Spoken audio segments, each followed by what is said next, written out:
क्या आप जानते हो 100 कौरव भाइयों के अलावा धृतराष्ट्र की एक और संतान भी थी। 100 कौरवों में से सबसे ज्येष्ठ दुर्योधन और उनके अनुज दुशासन का नाम आपने ज़रूर सुना होगा, पर क्या आप किसी और तीसरे कौरव का नाम जानते हो?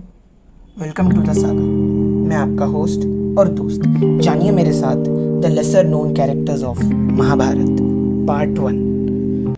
आप सभी ने महाभारत के बहुत सारे पात्रों के बारे में सुना होगा, पर शायद ही आपने कभी विकर्ण या युयुत्सु के बारे में सुना होगा। इस वीडियो में हम इन दोनों महापुरुषों के बारे में जानेंगे। विकर्ण कौरव भाइयों में दुर्योधन और दुशासन के बाद पैदा हुए थे। इनका धर्म के प्रति प्रेम तब दिख के आया जब द्रौपदी के चीरहरण के वक्त, जब भीष्म पितामह, गुरु द्रोण, धृतराष्ट्र, विदुर, कृपाचार्य जैसे महापुरुष शांत बैठे हुए थे, तब इन्होंने चीरहरण के खिलाफ आवाज़ भी उठाई थी और उसकी कड़ी निंदा भी की थी। जब द्रौपदी कुरु सभा के सामने प्रश्न करती है, तब विकर्ण उनका साथ देते हैं और कहते हैं कि बाबीश्री के साथ जो बुरा व्यवहार हो रहा है वो समस्त कुरु सभा को लज्जित करेगा, और उनके प्रश्नों का यदि उत्तर नहीं दिया गया तो कुरु वंश का नाश निश्चित है। ये कहने के बाद उनके समर्थन में कोई भी खड़ा नहीं हुआ था। उल्टा कर्ण और दुर्योधन ने विकर्ण की कड़ी से कड़ी निंदा की थी और बहुत भला बुरा कहा था। दूसरे व्यक्ति जिन्होंने द्रौपदी के चीरहरण से नाखुश होकर और इसके खिलाफ आवाज़ उठाई थी, वे थे युयुत्सु, जो दुर्योधन के ज्येष्ठ भाई थे और युधिष्ठिर के अनुज थे।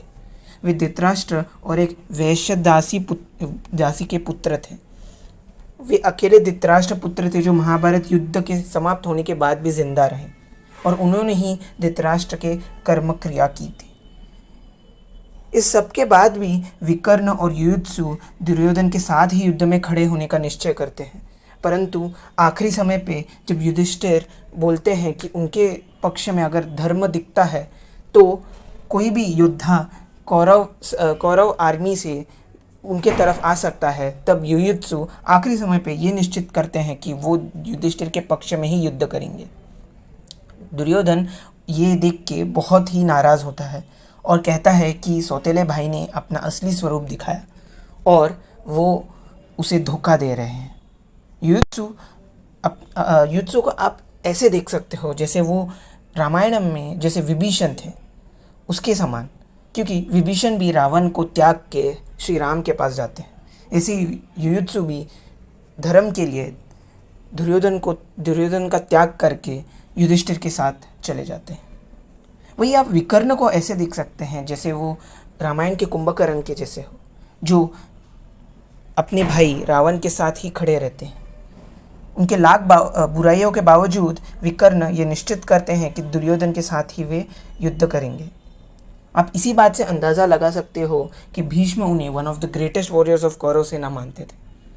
विकर्ण की महानता आप इस बात से भी जान सकते हो, जहाँ पे एक वक्त भीम, जिन्होंने सभी कौरव और गांधारी पुत्रों का वध करने का निश्चय लिया था, प्रण लिया था, वो जब विकर्ण के समीप आते हैं और उनके साथ युद्ध करने की बात आती है, तो वो उन्हें कहते हैं कि वो उनका मार्ग ना रोकें, जिसके ऊपर विकर्ण कहते हैं कि वे अपना धर्म नहीं त्याग कर सकते।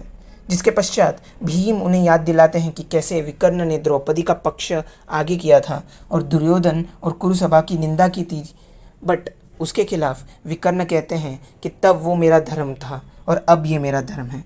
हे वायुपुत्र, आओ युद्ध करो मुझसे।